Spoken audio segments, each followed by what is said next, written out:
ధరణిపై దైవ కుటుంబాలు అనే ఈ ఆలోచనాత్మకమైన అంశంతో ఏర్పాటు చేయబడిన 6 దినాల సభలలో 2వ రోజు సభకు చేరి వచ్చిన వేదికపై ఉన్న నాతోటి జత పనివారు దైవజనులైన వారికిని, అలానే సభలో దేవుని మాటలను వినుటకు అనేక ప్రాంతాల నుంచి చేరి వచ్చిన దేవుని పిల్లలైన మీ అందరికీ ప్రభువైన యేసుక్రీస్తు నామమున శుభములు పలుకుతూ, మరి ఈ సభలకు సారథ్యాన్ని వహిస్తున్న ఆత్మీయులు రాజ్ కుమార్ గారు, అలానే వారి సంఘమంతటిని మనస్ఫూర్తిగా అభినందిస్తూ, ఈ సభలో 2వ రోజున దేవుని కుటుంబాలను గురించినటువంటి కొన్ని సంగతులు మీకు జ్ఞాపకం చేస్తాను. గత రాత్రి దేవుడిచ్చిన ఈ గ్రంథంలో ఒక కుటుంబాన్ని గురించి మనం మాట్లాడుకున్నాం. ఇక ఈరోజు మరికొంచెం లోతుగా వెళ్ళి చరిత్రలోనికి వెళ్ళి ఈరోజున్న కుటుంబాలను సరిచేసే, ఈరోజున్న ప్రతి కుటుంబం వారి కుటుంబాల గురించి ఆలోచించి జాగ్రత్త పడే కొన్ని సంగతులను మీకు తెలియచేయాలని అనుకుంటున్నాను. కారణం, ప్రస్తుత సమాజంలో కుటుంబ వ్యవస్థ చాలా బలహీనంగా ఉంది. సరి అయిన సమయంలో సరి అయిన అంశాన్ని ఎంపిక చేశారు అని నిజంగా నేను చాలా సంతోషపడుతున్నాను. కారణం, ఈరోజు సోషల్ మీడియాలో ఎప్పటికప్పుడు మనం చూస్తున్న, మనం వింటున్న కుటుంబాలను గురించినటువంటి కొన్ని వార్తలు మనసు చలిస్తుంది, గుండె బరువెక్కుతుంది. ఈ సమాజంపై చాలా అసహ్యత ఏర్పడుతుంది. ఇంతటి భయంకరమైనటువంటి మనుషులు సమాజం మధ్య మనం ఉన్నామా? ప్రియులారా, కుటుంబం చాలా ప్రాముఖ్యమైంది. సహజంగా దేశం గురించి మాట్లాడుతున్నప్పుడు దేశానికి రైతు వెన్నెముక అంటారు. అంటే రైతు బాగుంటే దేశం క్షేమంగా ఉంటుంది, రైతు బాగుంటే దేశం బాగుంటుందని. అది ఎంత నిజమో, దేశం బాగుండాలంటే కుటుంబం కూడా బాగుండాలి.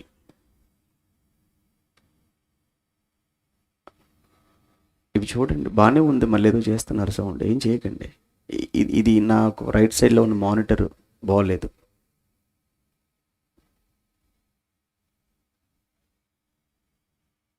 ప్రియులారా, కుటుంబాలు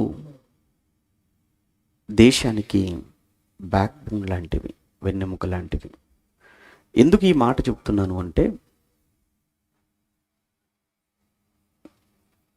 కుటుంబాలు అనేవి దేశ భవిష్యత్తును నిర్దేశించేవి. కుటుంబాలు దేశ భవిష్యత్తును నిర్దేశించేవి. ఒక దేశానికి మహాత్ములను అందించాలి అన్నా, ఒక దేశానికి మహాత్ములను చంపే హంతకులను అందించాలన్నా అది కుటుంబమే. దేశ స్వతంత్రం కొరకు ఎన్నో ఉద్యమాలు, సత్యాగ్రహాలు, పోరాటాలు, జైళ్లకు వెళ్ళిన మన జాతిపిత మహాత్మా గాంధీ, ఆయన వచ్చింది ఒక కుటుంబం నుంచి. అలానే అలాంటి ఒక మహనీయుణ్ణి మహాత్ముణ్ణి చంపిన గాడ్సే అనేవాడు వచ్చింది కూడా ఒక కుటుంబం నుంచే వచ్చాడు. మరి ఒక కుటుంబం నుంచి వచ్చిన ఒక వ్యక్తి మహాత్ముడు ఎందుకు అయ్యాడు? మరో కుటుంబం నుంచి వచ్చినటువంటి వ్యక్తి మహాత్ముని చంపిన హంతకుడుగా ఎందుకు మారాడు? ఎక్కడ జరిగింది పొరపాటు? ఎక్కడ జరిగింది లోపం? ఒక మాటలో చెప్పాలి అంటే ఇప్పటి వరకు సహోదరులు, పెద్దలు, ఆశీర్వాదం గారు మాట్లాడిన మాటల్లో అది తల్లిదండ్రుల పెంపక లోపం.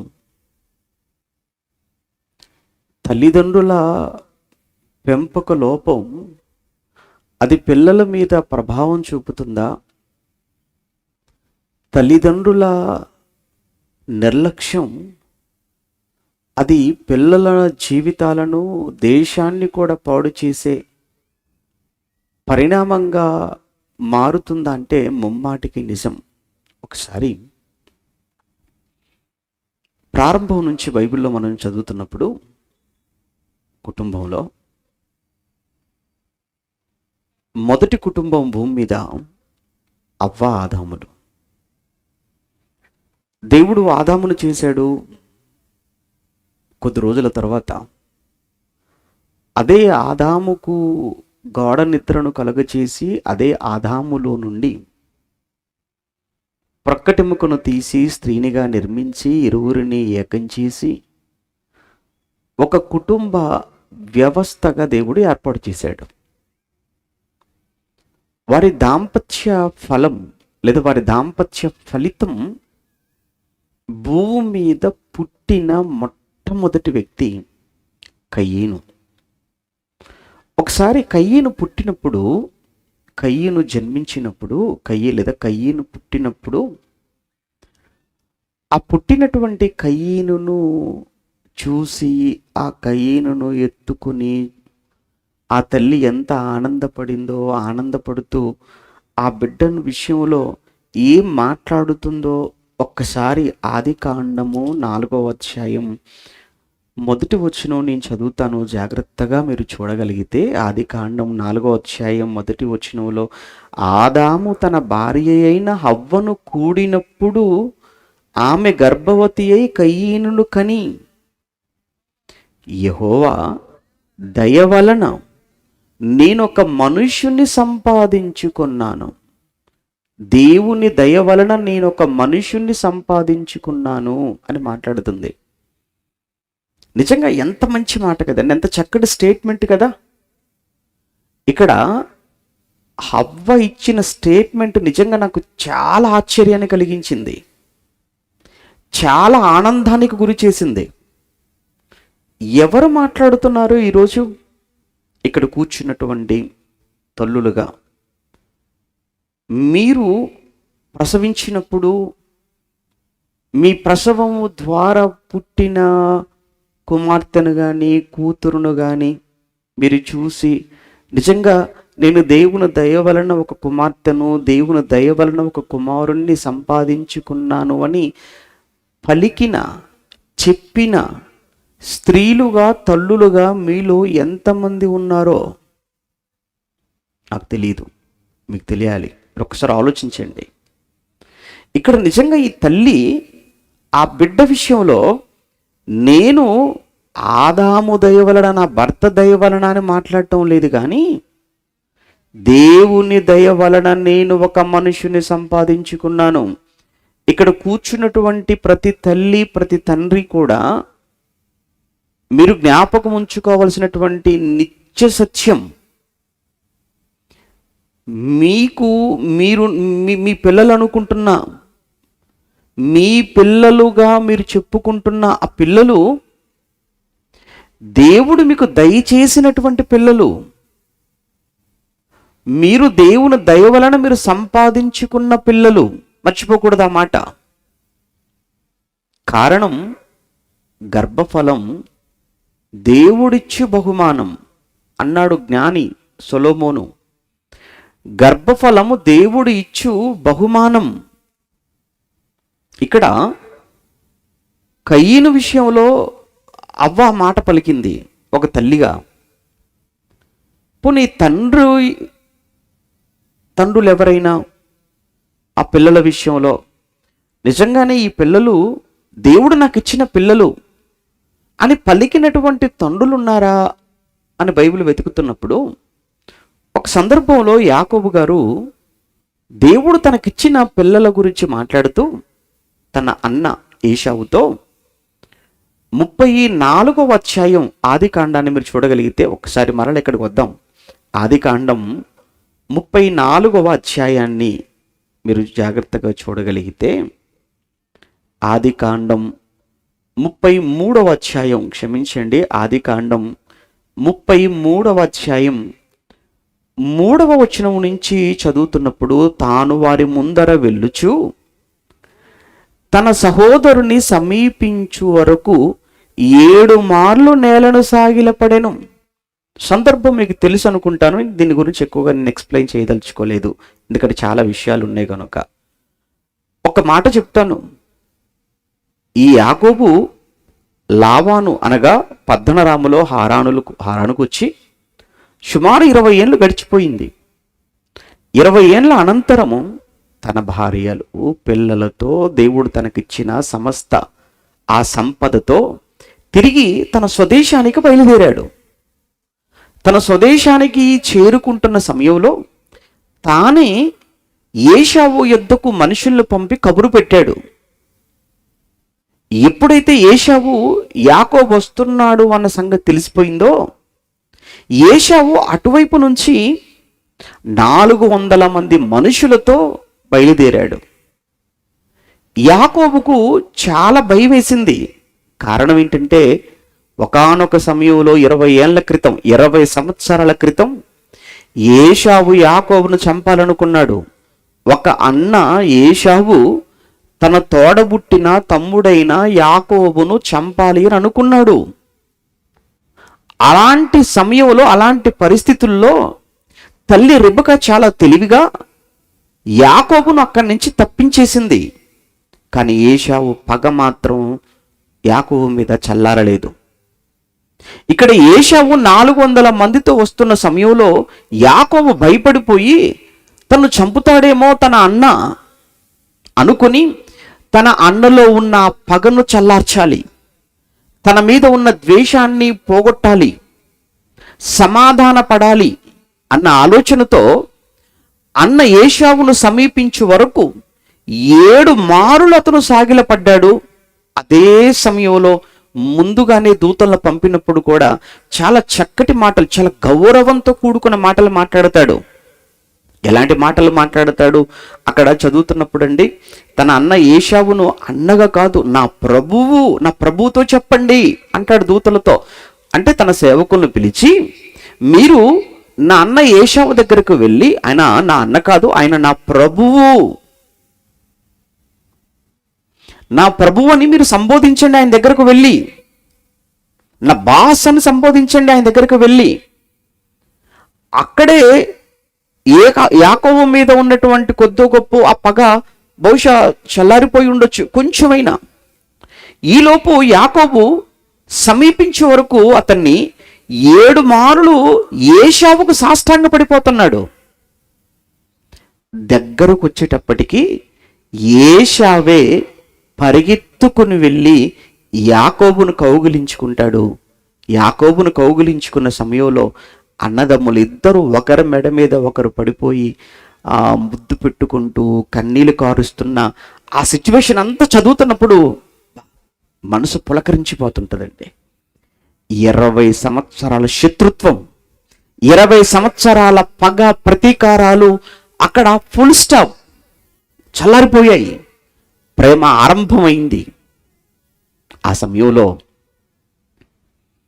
ఏశావు యాకోబును అడుగుతాడు, తమ్ముడు, ఈ స్త్రీలు ఈ పిల్లలు ఎవరు? ఈ స్త్రీలు ఈ పిల్లలు ఎవరు అని ఏశావు యాకోబును అడుగుతున్న సమయంలో యాకోబు ఇచ్చే సమాధానం కోసం మనం ఇక్కడికి వచ్చాం. ఎన్నో వచనం? అది 5వ వచనంలో ఏశావు కన్నులెత్తి ఆ స్త్రీలను పిల్లలను చూచి వీరునికేమి కావాలనని అడిగినందుకు, వీరునికేమి కావాలనని యాకోబును అడిగినందుకు ఆ యాకోబు అతడు, వీరు దేవుడు నీ సేవకునికి దయచేసిన పిల్లలే. ఎంత బాగుంది కదండి ఆ మాట, ఎంత చక్కటి సమాధానం కదా. వీరు నీ సేవకుడు, ఆ పదం చూడండి, తగ్గలేదండి ఎక్కడ కూడా. చూడండి, యాకోబు నా ప్రభువు అన్నాడు ఏశావును. ప్రభువు, ఆయన ప్రభు అయినప్పుడు మరి నేనేమవుతాను? ఆయనకు సేవకుడును. అంటే తాను ఏశావుకి ఇచ్చే రెస్పెక్ట్, ఒక యాకోబు తన అన్నయ్య అయినటువంటి ఏశావుకి ఇచ్చే ఆ గౌరవం, తనపై ఉన్నటువంటి ఆ పగ, తనపై ఉన్న ద్వేషాన్ని పోగొట్టి తనతో సమాధాన పడటానికి తను తగ్గుతున్న విధానం, ఎలానైనా నేను నా అన్నను కాపాడుకోవాలి, నా అన్నను సంపాదించుకోవాలి, నా అన్నతో నేను రాజీ పడాలి, అన్నదమ్ములుగా మేమిద్దరము చివరి వరకు ప్రేమతో ఉండాలి. ఇది ఒక తమ్ముడుగా ఒక యాకోబు తన అన్న పట్ల చూపిస్తున్న వైఖరి. ఎందుకు ఈ విషయాన్ని ఇంతగా చెప్తున్నానంటే, ఈ రోజుల్లో చాలామంది తోడబుట్టిన అన్నదమ్ముల మధ్య కూడా సమాధానం లేకుండా ఉంటారు. అక్కడక్కడ ఎందుకు? క్రైస్తవ సమాజంలో కూడా ఉన్నారు. నాకు తెలిసి కొంతమంది అన్నదమ్ముల మధ్య సమాధానం ఉండదు. ఎందుకు? ఆస్తులు, ఏవో ఆస్తుల దగ్గర, భూముల దగ్గర, ఆస్తుల విషయంలో, భూముల విషయంలో అన్నదమ్ములుగా మీ మధ్య ఉన్న మనస్పర్ధలతో, మీ మధ్య ఏర్పడినటువంటి ఆ ద్వేషాలతో, పగలతో మీ మధ్య ఉన్న ఈ బంధానికి విలువ లేకుండా చేసుకొని, మీ గర్భాన్న పుట్టినటువంటి పిల్లలు వారే రాబోయే నెక్స్ట్ జనరేషన్, రాబోయే తరవన సంగతి మీకు తెలిసి, అంటే ఈ పగలు ప్రతీకారాలు మీ తరంతోనే కాక రాబోతున్న తరాలకు కూడా అందించి మీరు వెళ్ళిపోతున్నారు అని అంటే, మీ పిల్లలకు మీరు వారసత్వంగా ఇచ్చేది ఏముందయ్యా అంటే ఈ పగలు ప్రతీకారాలా? అదా దేవుడు మనకు నేర్పింది? అదా క్రైస్తవ్యం? అదేనా క్రీస్తు స్వభావం? నీకు ఎవరి మీదనైనా కోపము గాని పగ గాని ఏదైనా ఉంటే సూర్యుడు అస్తమించే వరకే నీ కోపం చల్లార్చుకోవాలి అని క్రొత్త నిబంధనలు అంత ఖండితంగా చెప్పిన తరువాత, నీ శత్రువు అనే వాడే నీ కళ్ళ ముందు ఉంటే అతన్ని పిలిచి నువ్వు భోజనం పెట్టాలి అని దేవుడు బైబిల్లో రాయించిన తర్వాత, నిన్ను హింసించే వారి కొరకు నువ్వు ప్రార్థన చెయ్యాలి అని ఒక కండిషన్ పెట్టిన తర్వాత, ఇవన్నీ వింటున్న నువ్వు, చదువుకుంటున్న నువ్వు, తెలిసిన నువ్వు, నీ రక్త సంబంధి, నీ అన్నతను, నీ తమ్ముడతను, నీ అక్క, నీ చెల్లి, కానీ ఏది సమాధానం? ఈ సమాధానం అనేది లేకుండా, నీ పాట ఈ సమాధానం లేకుండా, నీవు చేసే ప్రార్థన ఈ సమాధానం లేకుండా, నువ్వు ఇచ్చే కానుక, నువ్వు చేసే ప్రతి కార్యం అది వ్యర్థమైపోతుందన్న సంగతి నీకు తెలుసా? దేవుడు కోరుకున్నది ఏంటో తెలుసా?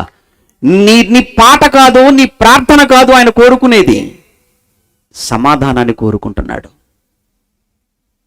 ముందు నువ్వు నీ బలి ఎక్కడ పెట్టు, నీ అర్పణ ఇక్కడ విడిచిపెట్టు, నీ బలి ఇక్కడ పెట్టి నీ అర్పణ వదిలేసి ముందుగా వెళ్ళి నీ సహోదరునితో సమాధాన పడి ఆ తర్వాత వచ్చి బలి అర్పించమని ప్రారంభపు పాఠాలండి అవి. మత్తయి సువార్త 5లో ప్రారంభ పాఠాలు. అంటే ప్రారంభ పాఠాలలో ఉన్న ఆ ఎసెన్స్, ప్రారంభ పాఠాలలో ఉన్న సారమే నీకు అర్థం కాకపోతే పరిపూర్ణతలోనికి వెళ్ళేది ఎప్పుడు? నువ్వు క్రీస్తు సారూప్యంగా మారేదెప్పుడు? అలా మారినప్పుడే కదా నువ్వు దేవుని కుమారుడువు. నువ్వు అలా మారినప్పుడే కదా దేవుని కుటుంబంలో సభ్యుడువు. నువ్వు అలా మారినప్పుడే కదా ఆ దేవుడున్న ఆ పరలోకానికి వారసుడవు. ఇక్కడ చదువుతున్నప్పుడు యాకోబు ఎంత చక్కటి మాట మాట్లాడుతున్నాడు చూసారా? తన అన్నతో అడుగుతున్నాడు ఏశావు, ఎవరు నాయనా వీళ్ళు, ఎవరు ఈ స్త్రీలు, ఎవరు ఈ పిల్లలు అన్నదానికి ఏశావు యాకోబు ఇస్తున్న సమాధానం మరలా ఒక్కసారి ఈ 34వ అధ్యాయములో 5వ వచనంలో, ఏశావు కన్నులెత్తి ఆ స్త్రీలను పిల్లలను చూచి వీరు నీకు ఏమి కావాలనని అడిగినందుకు అతడు, వీరు దేవుడు నీ సేవకునికి, ఆ పదం చూడండి, నీ సేవకుడికి అంటే యాకోబు తను. ఈరోజు యేసుక్రీస్తు ప్రభుల వారు ఈరోజు ప్రపంచంలో కోటాని కోట్ల మంది గుండెలను, మనుషులను ఆయన గెలుచుకున్నది కేవలము ప్రేమతోనేనండి. అనగానే జ్ఞాపకం వచ్చే మొట్టమొదటి లక్షణం ఏంటి తెలుసా? ప్రేమమూర్తి, ప్రేమామయుడు. ఎంత ప్రేమ చూపించావయ్యా యేసు! చచ్చేంత ప్రేమ చూపించాను మీకోసం, మీ కొరకు చచ్చేంత ప్రేమను చూపించా నేను. నన్ను చంపుతున్న వారిని కూడా చూసి క్షమించు అని తండ్రిని కోరుకున్న, తండ్రిని వేడుకున్నా. నన్ను అవమానపరిచారు. నన్ను నిందించలేదా? భయంకరంగా నన్ను నిందించారు. నన్ను అవమానపరిచిన వారిని కానీ, నా పైన నిందలు వేసిన వారిని కానీ, నన్ను అవహేళన అపహాస్యం చేసిన వారిని కానీ, లేదా నాపై నన్ను చెంపదెబ్బ కొట్టిన వారిని కానీ, నా గడ్డం పెరికి వేసిన వారిని కానీ, నా తల మీద ముళ్ళ కిరీటం పెట్టి ఒత్తిన వారిని కానీ, నన్ను పిడిగుద్దులు గుద్దిన వారిని కానీ, నన్ను అపహాస్యం చేసిన వారిని కానీ, నన్ను కొరడాలతో కొట్టి భయంకరమైన మ్రాణువు వీపు మీద పెట్టి కాళ్ళలో చేతుల్లో మేకులు దింపిన వీళ్ళందరి కోసం నేను ఏమన్నాను తెలుసు కదా మీకు? తండ్రి క్షమించు.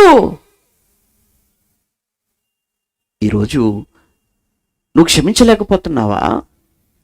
నువ్వు ఒకవేళ క్షమించలేకపోతున్నావు ఎవరినైనా అంటే ఎంతకంటే నీ పట్ల దారుణంగా ప్రవర్తించారా వారు? నీకోసం ఒకవేళ ఎవరో మాట్లాడుండొచ్చు, కానీ ఆయన కంటే ఎక్కువ నిందించవచ్చు. ఆయన మీద పడిన నిందల కంటే ఎక్కువ దాడి చేసి ఉండొచ్చు, ఆయన మీద జరిగిన దాడి కంటే ఎక్కువ కాదే. ఆ మహనీయుడు మనకు చూపించిన మాదిరి కదా, మనకు నేర్పించినటువంటి ప్రేమ బాట కదా అది. ఆయన పేరుతో పిలువబడుతున్నామండి, ఆయన పేరుతో పిలువబడుతున్నాం. ఎవరండి మీరు అంటే క్రైస్తవులు అండి అంటావు. అంటే క్రీస్తును ధరించుకున్న వాళ్ళమని అర్థం, నమ్ముకున్న వాళ్ళం కాదు, ధరించుకున్న వాళ్ళమని అర్థం. క్రైస్తవుడు అంటే క్రీస్తును నమ్ముకున్నవాడనే కాదు, క్రీస్తును ధరించుకున్నవాడు అని అర్థం. క్రీస్తు యేసులోనికి బాప్తిస్మం పొందిన మీరందరూ క్రీస్తును నమ్ముకున్నారన్నాడా, ధరించుకున్నాడు అన్నాడా? క్రీస్తును ధరించుకొని ఉన్నారు.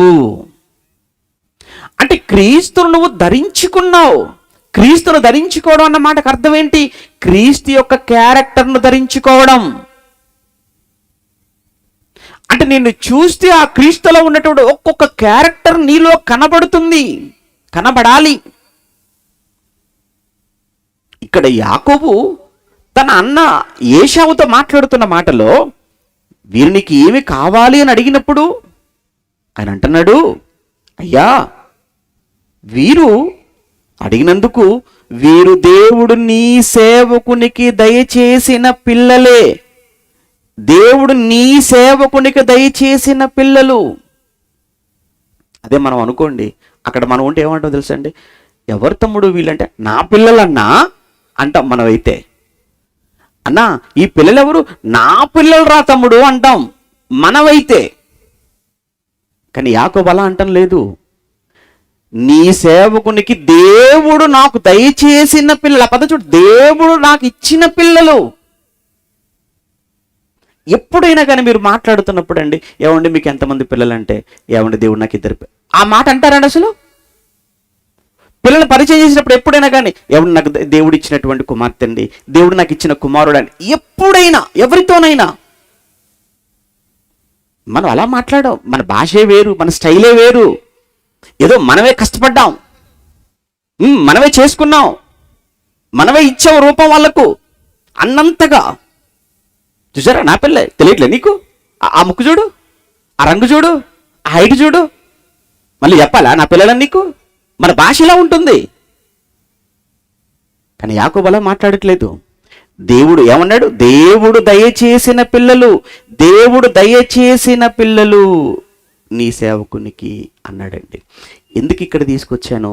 ఒకనాడు అవ్వ పలికిన మాట మరలా కొన్ని వందల వందల వందల సంవత్సరాల తర్వాత అక్కడ తల్లి పలికింది, ఇక్కడ తండ్రి పలికాడు.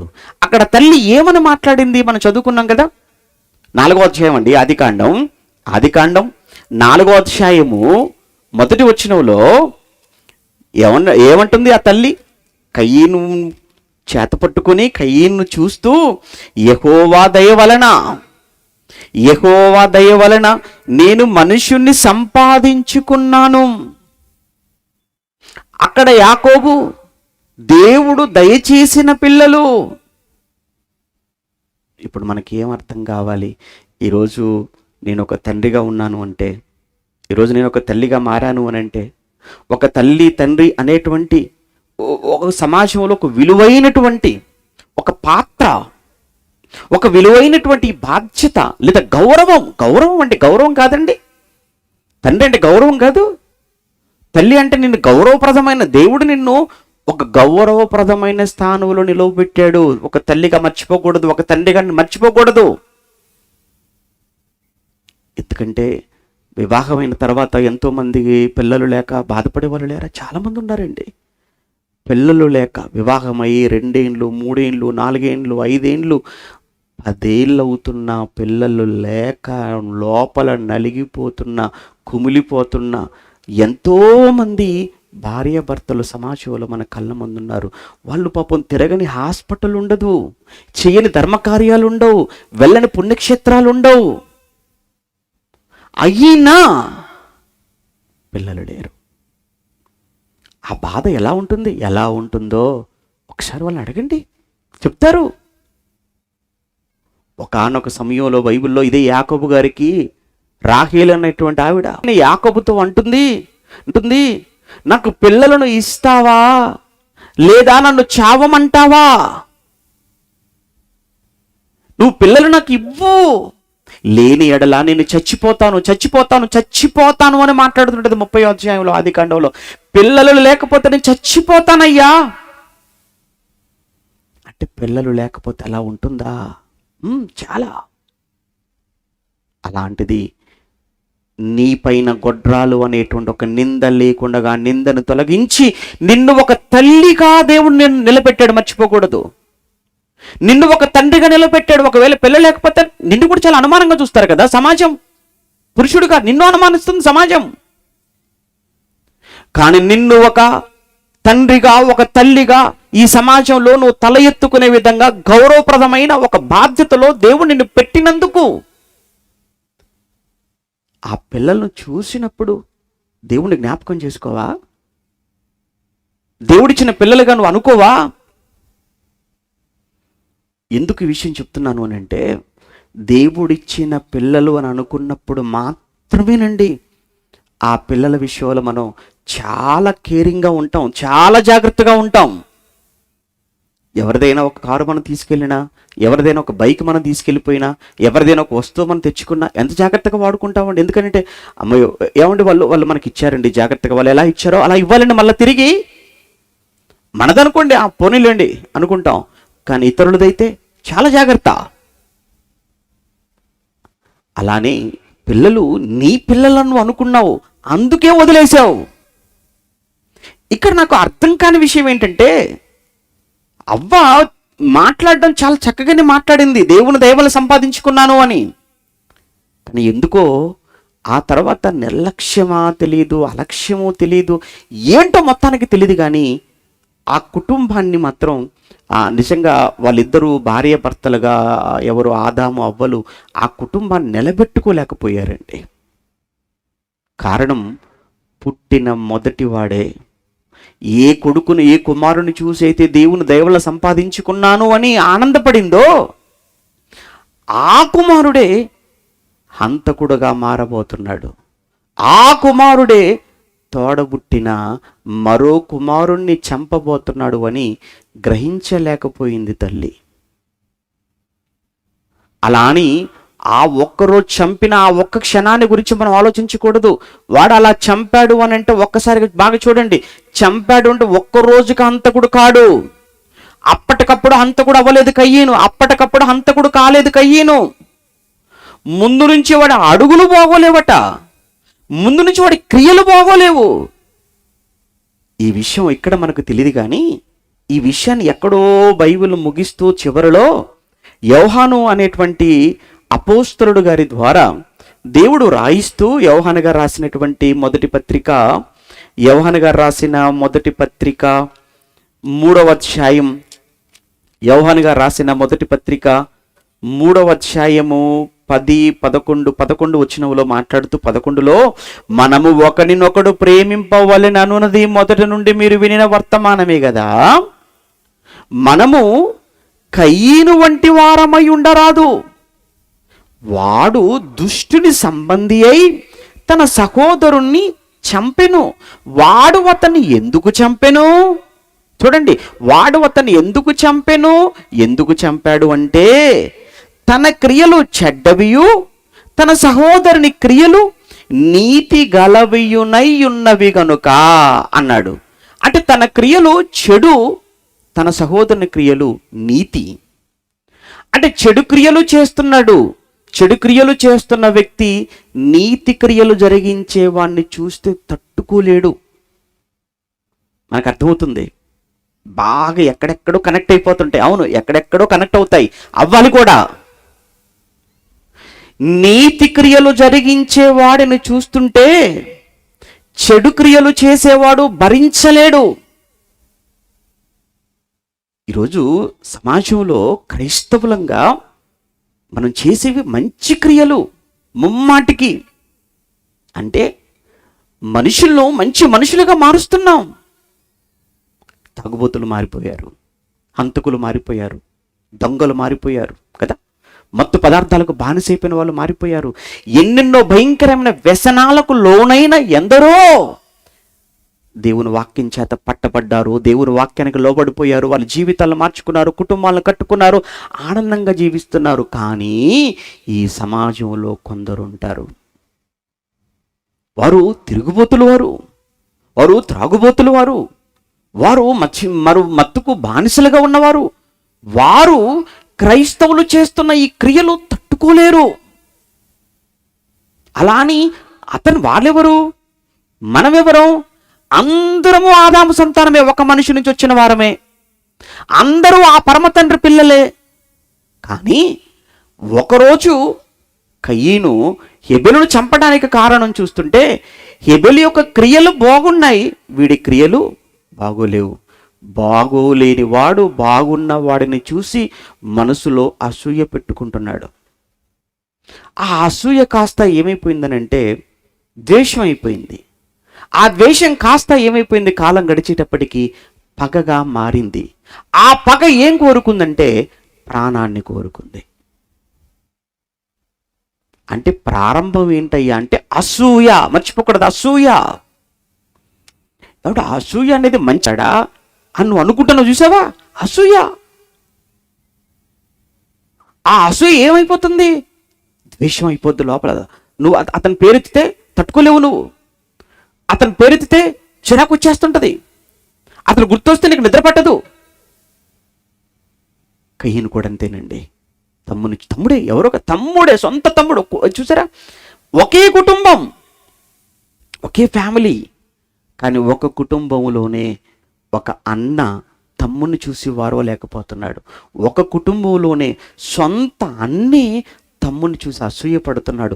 ఒక కుటుంబంలోనే సొంత అన్నే తమ్ముని పట్ల ద్వేషం, పగతో రగిలిపోయి ఒకానొక రోజు ప్రాణం తీసి హంతకుడయ్యాడు. ఒక కుటుంబం. పాపం ఆ కొడుకు పుట్టినప్పుడు తల్లి అతన్ని చూసుకుని ఏమన్నది మనం చదువుకున్నాం కదా. ఆ కొడుకుని చూసి ఏమనుకుంది? నేను యెహోవా దయ వలన ఒక మనుషుణ్ణి సంపాదించుకున్నాను. ఏ కుమారుని చూసి పొంగిపోయి సంతోషంతో నేను దేవుని దయ వలన సంపాదించుకున్నాను అనుకున్నదో అదే కొడుకు ఒకరోజు మరో కుమారుని చంపి హంతకుడుగా తన కళ్ళ ముందు నిలబడేటప్పటికీ చంపిన కొడుకుని ఏం చేయాలి? చచ్చిపోయినటువంటి ఆ శవాన్ని చూసే తల్లి ఏమైపోవాలి? ఏం చేయగలదు చెప్పండి ఆ సమయంలో? ఒకవైపు చనిపోయినటువంటి కుమారుడు కళ్ళ ముందున్నాడు, చంపిన మరో కుమారుడు కళ్ళెదురు. ఏం చేయాలి తల్లి? ఏం చేయగలదు? అదే మనం అనుకోండి, బయటవాడు అనుకోండి, వెంటనే ఆపేసి ఆయన చంపేద్దాం. సమాజంలో జరిగే చెప్తున్నాను. కానీ చంపినవాడు కొడుకే, చచ్చిపోయినవాడు కూడా కొడుకే. ఏం చేయగలదు ఆ తల్లి? ఆదాము ఏం చేయగలడు? ఆ సమయంలో నిజంగా అవ్వ ఆదాములు ఎంత నలిగిపోయి ఉంటారు, ఎంత వేదనకు గురై ఉంటారు, ఎంత క్షోభ అనుభవించి ఉంటారు వాళ్ళు. ఇది భూమి మీద, ఈ ధరణిపై మొదటి కుటుంబం.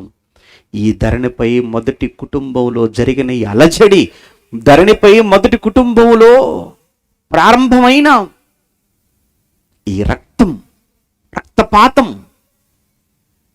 ఇది అలానే కొనసాగినట్లుగానే చరిత్ర మనకు చెబుతుందండి. అలానే వెళ్ళిపోయింది.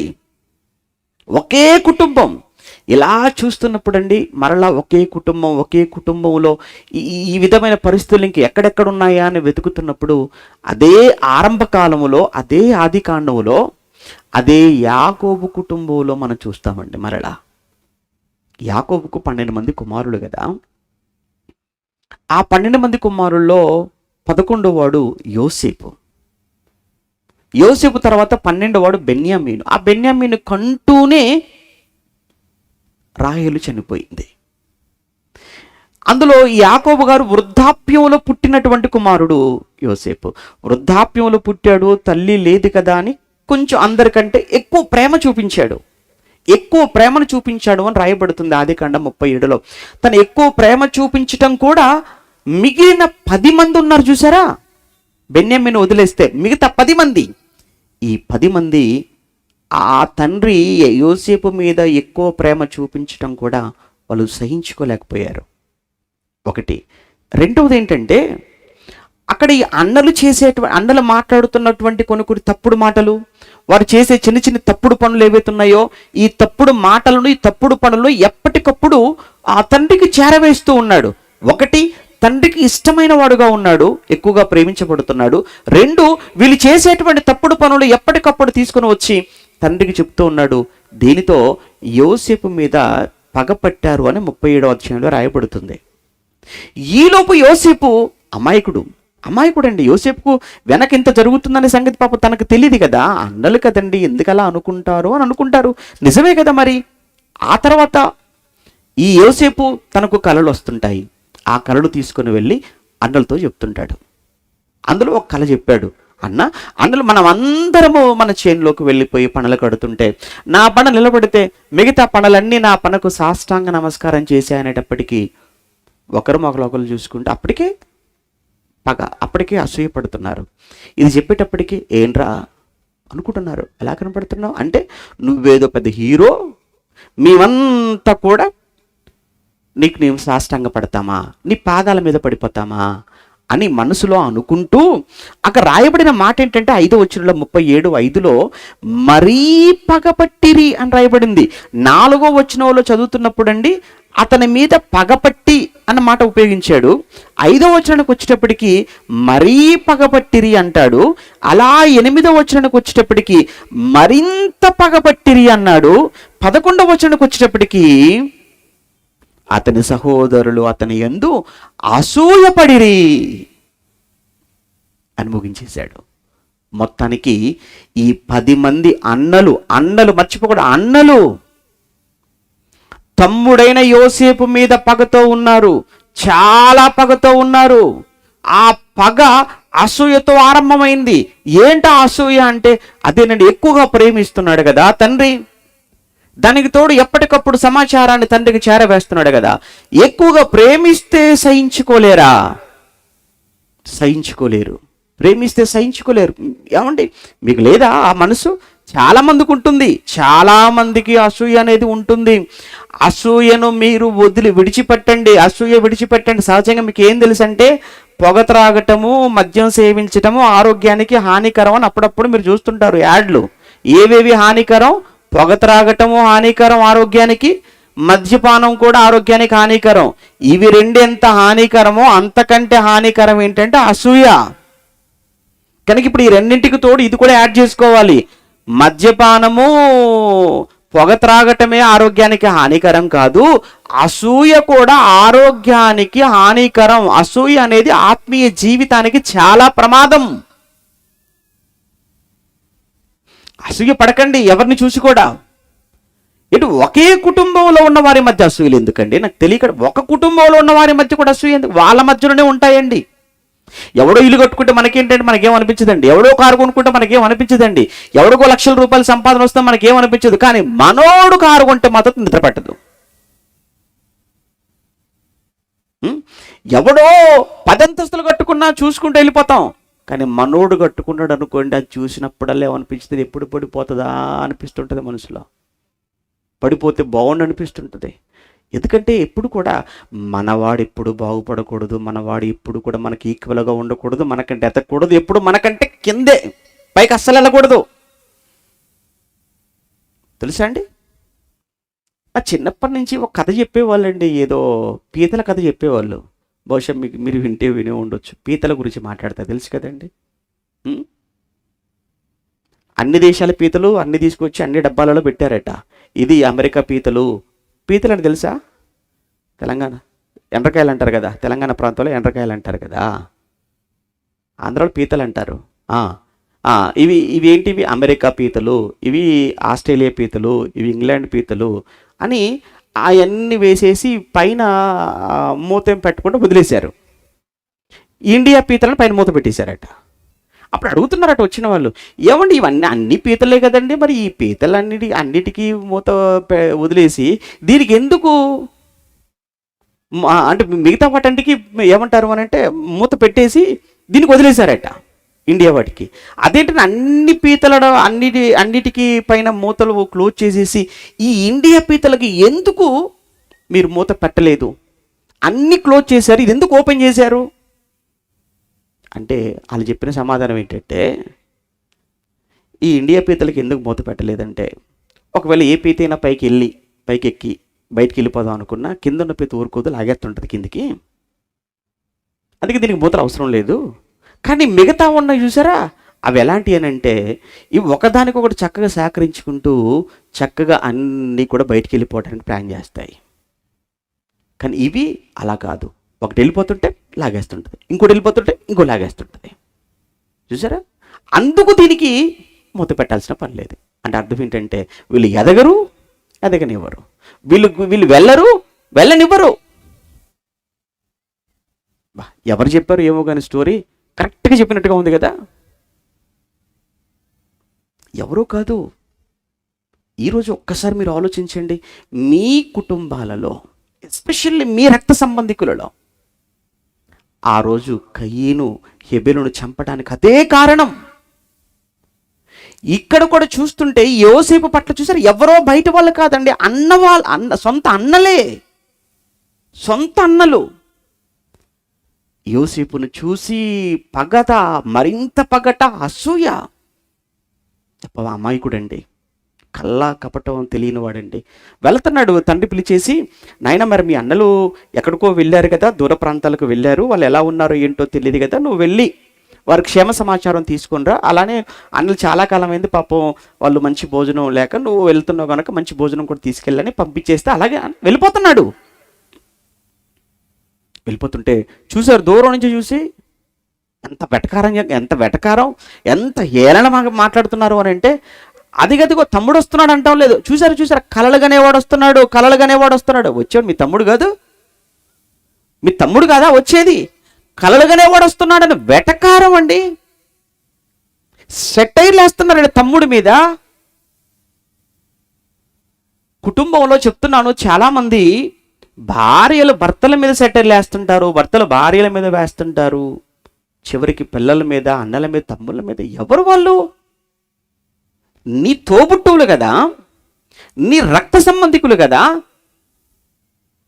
అయినా క్రైస్తవులుగా దేవుడు మనకిచ్చిన ఆజ్ఞ తెలుసా అండి? అపహాస్యం వద్దు. అపహాసకులు కూర్చుండు చోట ఏమంటాడు? మనం మొదటి కీర్తన మనం చదువుతున్నప్పుడు, దుష్టుల ఆలోచన చొప్పున నడవక, పాపుల మార్గమున నిలువక, అపహాసకులు కూర్చుండు చోట నువ్వు కూర్చోక. అపహాసకులు కూర్చుంట చోట కూర్చోవద్దు. అపహాస్యం, అమ్మో అపహాస్యం అనేది చాలా డేంజర్, అది చాలా ప్రమాదం. కానీ అదే కావాలండి. అలా అపహాస్యం చేసేమని చూసుకొని చుట్టూ ఉన్న వాళ్ళు ఏమనుకుంటారు, వీడు మేధావి అనుకుంటాడు. మేధావా పోడావాడు, బుర్రలేని వాడు.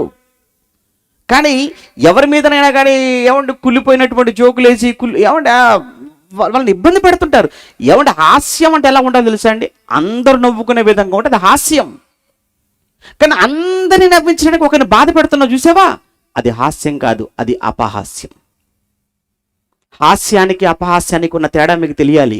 హాస్యం అంటే అక్కడ అందరూ నవ్వుకునేటట్టుగా ఉండాలి. కానీ అపహాస్యము అని అంటే ఒకరిని నువ్వు బాధ పెట్టి చుట్టూ ఉన్న మీరంతా నవ్వుకుంటున్నారు అంటే అది అపహాస్యం. అలాంటి దానికి బైబిల్ ఒప్పుకోదు. అలాంటి దాన్ని దేవుడు వ్యతిరేకిస్తాడు. విరోధం. తమ్ముడు వస్తుంటే తమ్ముడు వస్తున్నాడు అనకుండా కళ్ళగానే వాడొస్తున్నాడు అని మాట్లాడుతున్నారు. అప్పటికి ప్లానింగ్ జరిగిపోతుంది. ఏం చేద్దాం వేసేద్దాం. అవునండి, యేసుప్రభు రాగానే చేసిన పనిటి మీకు తెలుసు కదండి. బట్టలను తీసేశారు. బలవంతంగా అతన్ని ఆ నీళ్లు లేనటువంటి ఆ గోతిలో, ఆ బావిలో పడేశారు. ఏమైపోయి ఉంటాడు చెప్పండి ఆ టైంలో యోసేపు? నిజంగా ఎంత అరిచుంటాడు, కేకలు పెట్టుంటాడు, అండలో ఎంత బ్రతిమలాడుకుంటాడు, అన్నల చేతులు పట్టుకొని కాళ్ళు పట్టుకొని, అయ్యో నేను ఇంత అనుకోలేదు, నా అన్నలు నా తోబుట్టువులు, నా సోదరులు నా పట్ల ఇంత అన్యాయానికి, ఇంత ఘాతుకానికి పాల్పడతారని నేను అనుకోలేదు అని యోసేపు మనసులో నిజంగా ఎంత ఆ సిచ్యువేషన్లో ఎంత బాధపడి ఉంటాడు కదండి. 10 మంది కలిసి అన్యాయంగా యోసేపును ఆ బావిలోకి దింపి వదిలేస్తున్నప్పుడు యోసేపు అక్కడే చచ్చిపోయాడు మానసికంగా. అంటే సొంత కుటుంబం అన్నలే అతని పట్ల చూపించారు. నిజంగా ఈ కుటుంబం చూడండి ఎలా ఉందో. ఒకనాడు దారి తప్పినటువంటి అవ్వ ఆదాముల కుటుంబం, అలానే ఇక్కడ దారి తప్పిన యాకోబు కుటుంబం. చివరికి ఏం జరిగింది అనేది రిజల్ట్ మీకు తెలుసు. అఫ్కోర్స్ దేవుడు తప్పించేశాడు యోసేపును. దేవుడు నిజంగా చాలా చాలా చాలా ఆశ్చర్యకరంగా దేవుడు అక్కడి నుంచి తప్పించాడు. అక్కడి నుంచి ఆ పరాయి దేశం ఐగుప్తు దేశానికి కొనుపబడ్డాడు. అక్కడ కూడా చాలా చాలా బాధలు, అవమానాలు, నిందలు భరించాడు. చేయని తప్పుకు జైలుకి వెళ్ళిపోయాడు. అయినా ఆ జైలును కూడా అనుభవించాడు. దేవుడు ఒకనొక రోజు జ్ఞాపకం చేసుకున్నాడు, బయటికి తీసుకొచ్చాడు. బయటికి తీసుకురావటమే కాదు, ఆ సమయంలో తీసుకుని వెళ్ళి ఫరో సింహాసనం పక్కన సింహాసనం వేసి ఆ సింహాసనం మీద కూర్చోబెట్టాడు. ఐగుప్తు దేశానికి ఐగుప్తు ఫరో తర్వాత ఫరో అంతటి వాడయ్యాడు యోసేపు. సహనం, ఓర్చుకోవటం. ఒకవేళ మీలో ఎవరైనా అలాంటి బాధితులుగా ఉంటే ఓర్చుకోండి, వాళ్ళని చూసి సహించండి. సహించిన వారిని ధన్యులు అనుకొనుచున్నాము కదా అంటారు కదా యాకోబు పత్రిక 5:10 సహించిన వారిని మనం ధన్యులు అనుకొనుచున్నాము కదా. నిజంగా యోసేపు సహించాడు, ధన్యుడయ్యాడా? ధన్యుడు.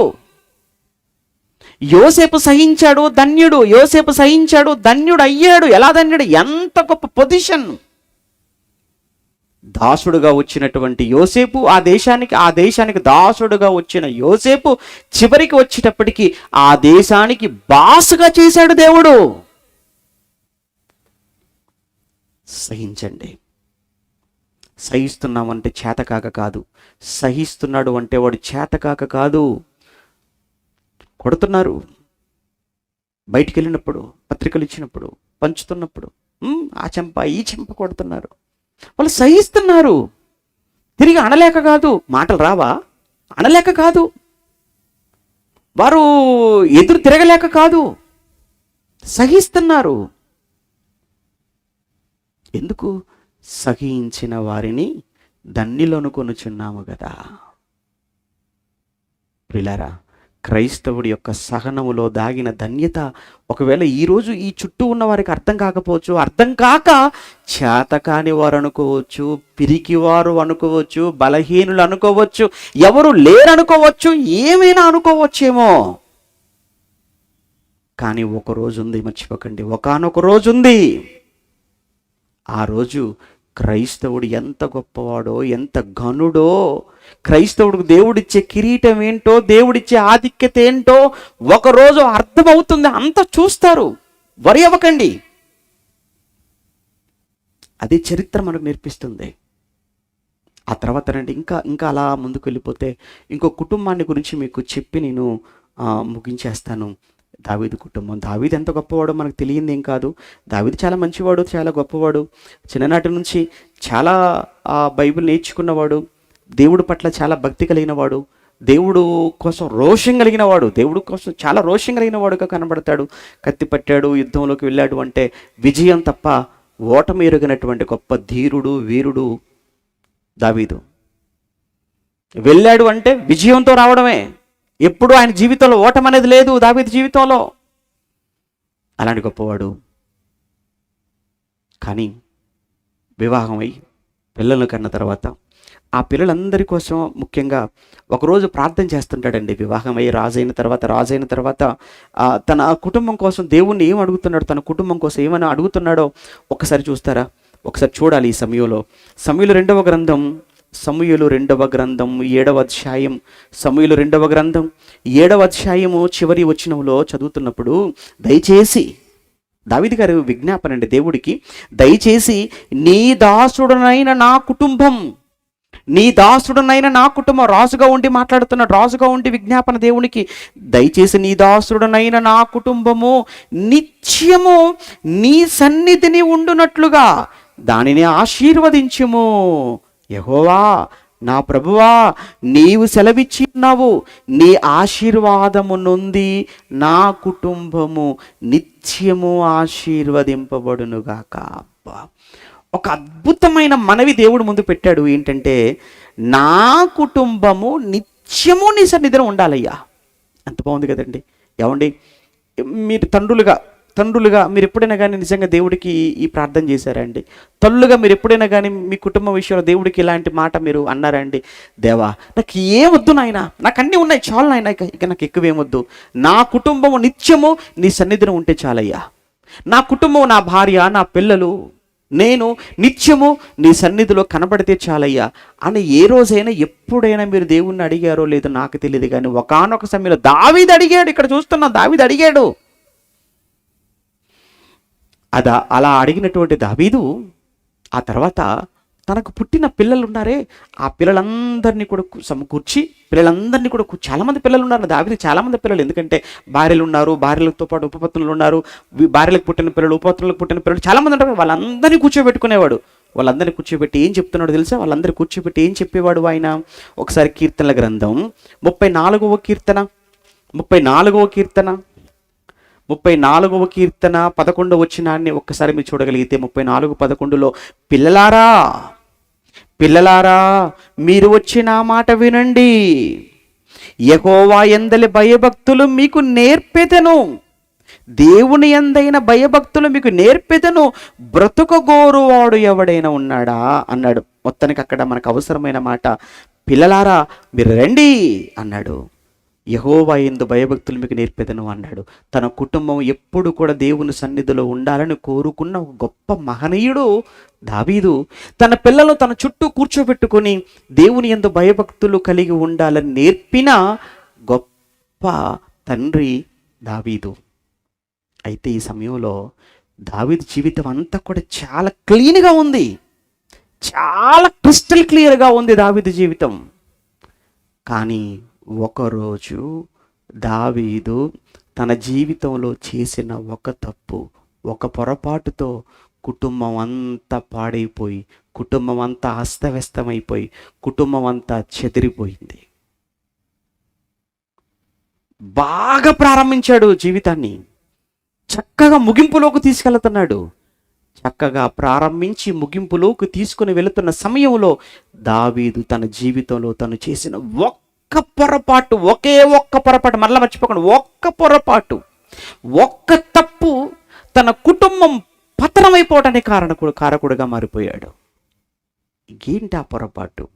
ఏం జరిగింది తర్వాత మీకు తెలుసు. సమూయేలు 2వ గ్రంథం, ఇదే 2వ గ్రంథం 7వ అధ్యాయంలో ప్రార్థన మీరు విన్నారు కదా. 7వ అధ్యాయంలో ప్రార్థన కదా అది. కుటుంబం అంతా దేవుని సన్నిధిలో ఉండాలని కోరుకున్నాడు. 7వ అధ్యాయం కదా. అలా 8, 9, 10, 11వ అధ్యాయానికి వచ్చేటప్పటికి సమూయేలు 2వ గ్రంథం సమూయేలు 2వ గ్రంథం 11వ అధ్యాయానికి వచ్చేటప్పటికి జరిగిన ఒక భయంకరమైనటువంటి ఇన్సిడెంట్. వసంతకాలము, అమ్మోనీయులతో యుద్ధం. ఆ యుద్ధానికి వెళ్ళక ఇంట్లో ఉండటం, ఇంట్లో ఉండక పైకి వెళ్ళటం, పైకి వెళ్ళి మేడ మీద తిరుగుతూ ఉండటం, ఈలోపు బత్షెబాని చూడటం, ఇంటికి పిలవటం, ఆమెతో పాపము చేయటం. ఆ పాపానికి ప్రతిఫలంగా ఆమె గర్భం ధరించిన సంగతి ఆయనకి చెప్పటం, ఆయనకి చెప్పగానే భయపడిపోవటం. ఎలానైనా కానీ దీనికి కారణం తన భర్తే ఊరియానే అని నమ్మించాలని ప్రయత్నం చేయటం. ఊరియా వచ్చేసేమో, అయ్యా అక్కడ యుద్ధం జరుగుతుంది, నేను నా భార్య దగ్గరికి ఎలా వెళ్ళిపోతాను, అయ్యా యుద్ధానికి వెళ్ళిపోతాను అని భార్య దగ్గరికి వెళ్ళటానికి ఊరియా ఒప్పుకోకపోవటం. ఈ సమయంలో దీని నుంచి ఎలా తప్పించుకోవాలని ఆలోచించటం. మరొక ప్లాన్ చేశాడు, అదే భర్త అయిన ఊరియాను చంపించాలనుకోవడం. తన మరణాన్ని గురించిన రాసినటువంటి ఆ చీటీని తన చేతికే ఇచ్చి ఊరియా చేతికి పంపించాడు. యుద్ధంలోకి వెళ్ళాడు. ఆ చీటీ సైన్యాధిపతికి ఇచ్చాడు. అతను చూశాడు, ఇతను యుద్ధంలో ముందు పెట్టాడు. ఆ యుద్ధంలో అతను చనిపోయాడు అనటం కంటే దావీదు చంపాడు. అంతే కదా. ముందు వ్యభిచారం, నెక్స్ట్ హత్య. వ్యభిచరింపకూడదు అన్న ఆజ్ఞను మీరాడు, నరహత్య చెయ్యకూడదు అన్న ఆజ్ఞను కూడా మీరేశాడు. అప్పటి వరకు దావీదు ఒకటి, ఇక నుంచి దావీదు మరొకటి. దావీదు జీవితం మరొక విధంగా మనకు కనబడుతుంది. పాపానికి ముందు జీవితం, పాపం తర్వాత జీవితం. ఆ తర్వాత చూడండి, ఇక దావీదు జీవితంలో నెమ్మది లేదు, దావీదు జీవితంలో ప్రశాంతత లేదు. కారణం ఆ కుటుంబంలో జరుగుతున్నటువంటి ఒకదాని వెంట ఒకటి జరుగుతున్న అల్లరులు, అలజడులు. 11వ అధ్యాయంలో అది మనం చదువుకున్నాం. 12వ అధ్యాయానికి వెళ్ళేటప్పటికి మీరు చూడండి, 12వ అధ్యాయం వదిలేసి 13వ అధ్యాయానికి వెళ్ళేటప్పటికి 12వ అధ్యాయంలో బత్షెబాకు పుట్టిన కొడుకుని దేవుడు చంపేశాడు కదా. ఏడ్చాడు దావీదు. ఏడుపు ప్రారంభమైంది. 12వ అధ్యాయం నుంచి దావీదుకు శిక్ష ఆరంభమైపోయింది. ఏడుపు, దుఃఖం ఆరంభమైపోయింది. 13కు వచ్చేటప్పటికి తన కడుపును పుట్టినటువంటి తన కొడుకుల్లో పెద్దవాడైనటువంటి అమ్నోను, అదే దావీదు గర్భాన పుట్టినటువంటి మరొక భార్యకు పుట్టినటువంటి కుమార్తె అయినటువంటి ఏం పేరండి ఆవిడ పేరు? తామారును కోరి పిలిచి తనను పాడు చేసేసాడు. ఎంత దారుణం జరిగిపోయింది. ఒక దావీదు తండ్రిగా బత్షెబతో పాపం చేస్తే తన కడుపున పుట్టినటువంటి కొడుకైన అమ్నోను అదే దావీదు కడుపున పుట్టిన మరో కుమార్తె అయిన తామారుతో పాపం చేశాడు. ఇది తెలిసిన దావీదు జీవితంలో నెమ్మది ఉంటుందా మీరు చెప్పండి? దావీదు చేసిన ఒక తప్పుకి ఎన్ని తప్పులు జరుగుతున్నాయి చూడండి. దావీదు చేసిన ఒక పొరపాటుకు వెనకాల ఎన్ని పొరపాట్లు జరుగుతున్నాయి మీకు అర్థం కావాలి. ఇదెందుకు? మీకు, నాకు, మనందరికి ఒక పాఠం ఇది తెలిసినటువంటి అన్న తామారుకు సొంత అన్న అయినటువంటి అబ్షాలోము అన్న అయినటువంటి అమ్నోను మీద కోపం, పగతో ఉన్నాడు. ఒకానొక రోజు ఇంటికి పిలిచాడు, భోజనం పేరుతో నమ్మించి అన్నను చంపేశాడు అబ్షాలోము. అంటే ఇక్కడ దావీదుకు బత్షెబాలకు పుట్టిన కొడుకు చనిపోయాడని దుఃఖపడుతున్నాడు. మరోవైపు అమ్నోను తన చెల్లితో తప్పు చేశాడు అని బాధపడిపోతున్నాడు, ఏడుస్తున్నాడు. ఇంతలోనే మరలా అబ్షాలోము తన అన్నయ్యన అమ్నోనును చంపాడు అన్న సంగతి తెలిసి కుప్పకూలిపోయాడు. అబ్షాలోము పరారైపోయాడు.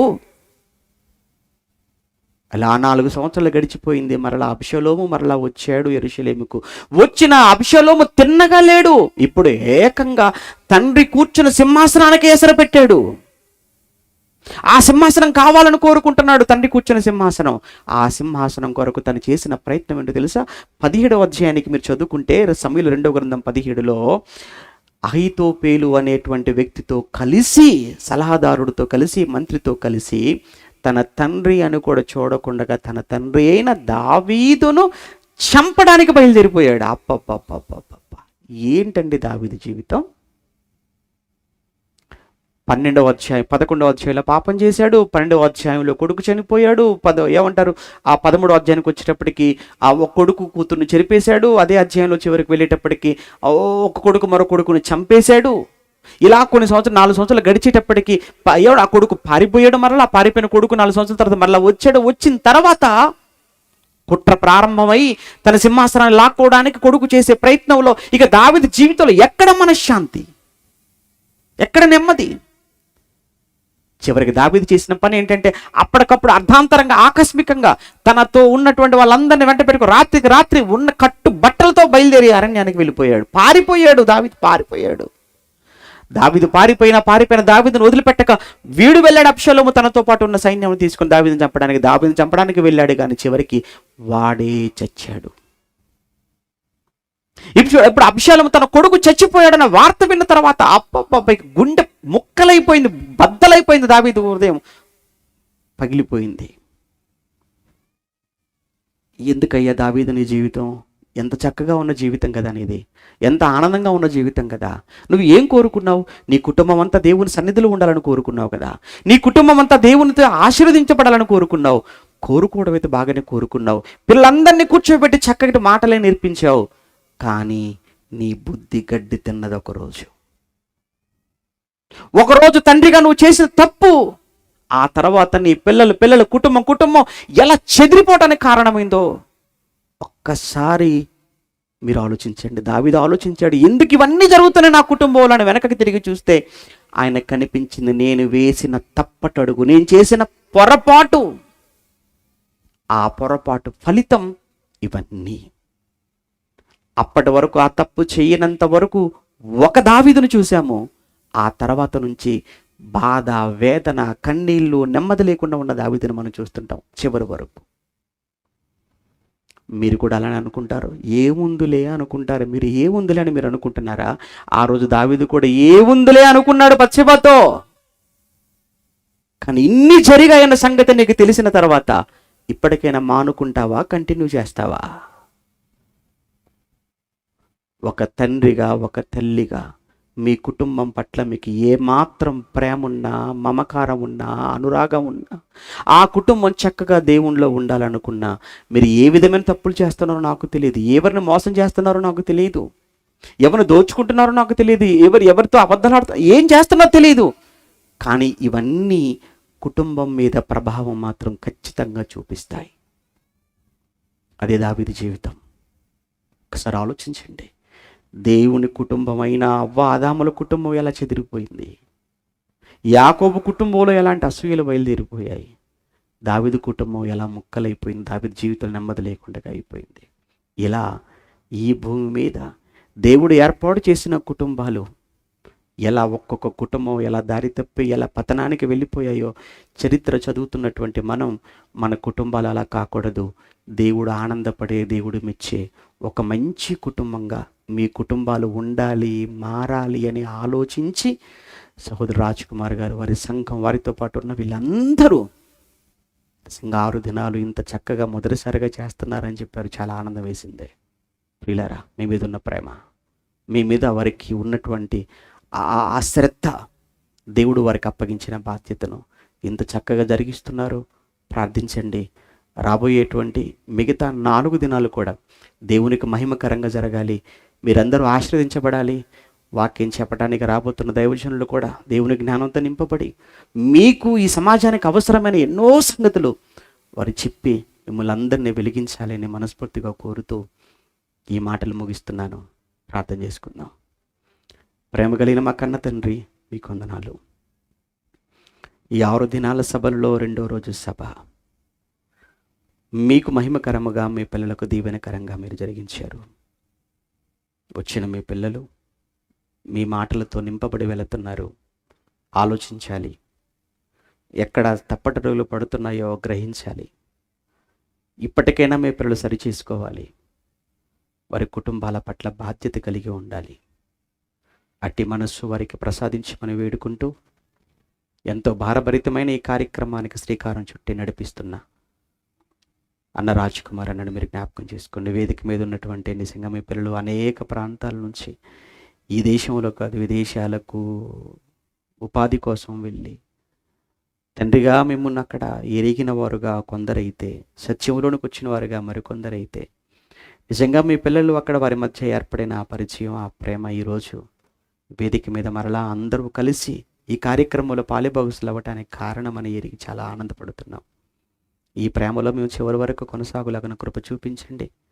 మా మధ్య ఈ ప్రేమను, ఈ ఐక్యతను అపవాది పాడు చేస్తాడు. కానీ మేము మెలకువ కలిగి వాడి కుయుక్తులను మేము ఎరిగి వాడి మాయలో మేము చిక్కుకోకుండా మీ వాక్యం చేత మమ్మల్ని మేము కాపాడుకోవటానికి, మా ఐక్యతను కాపాడుకోవటానికి సహాయం చేయమని మరీ మీ పాదాలు పట్టుకొని మనం బ్రతిమలాడుతూ వెళుతున్న మీ పిల్లలను క్షేమంగా వారి గమ్యానికి చేర్చండి. మా ప్రయాణంలో తోడుగా ఉండండి. రేపటి దినాన విశాఖపట్నంలో జరిగే ముగింపు సభలో మీకు సమాజానికి నాయన దీవెనకరంగా, మీకు మహిమకరంగా సభలో మాట్లాడునట్లు కృప చూపించమని ప్రార్థిస్తూ, మీ చిత్తమైతే మీ కుమారుడు రాకడ ఆలస్యమైతే మరోమారు కలుసుకున్న వరకు మమ్మల్ని అందరినీ మీ కృపలో భద్రపరచమని క్రీస్తునామని ప్రార్థన మీకు సమర్పిస్తున్నాము తండ్రి.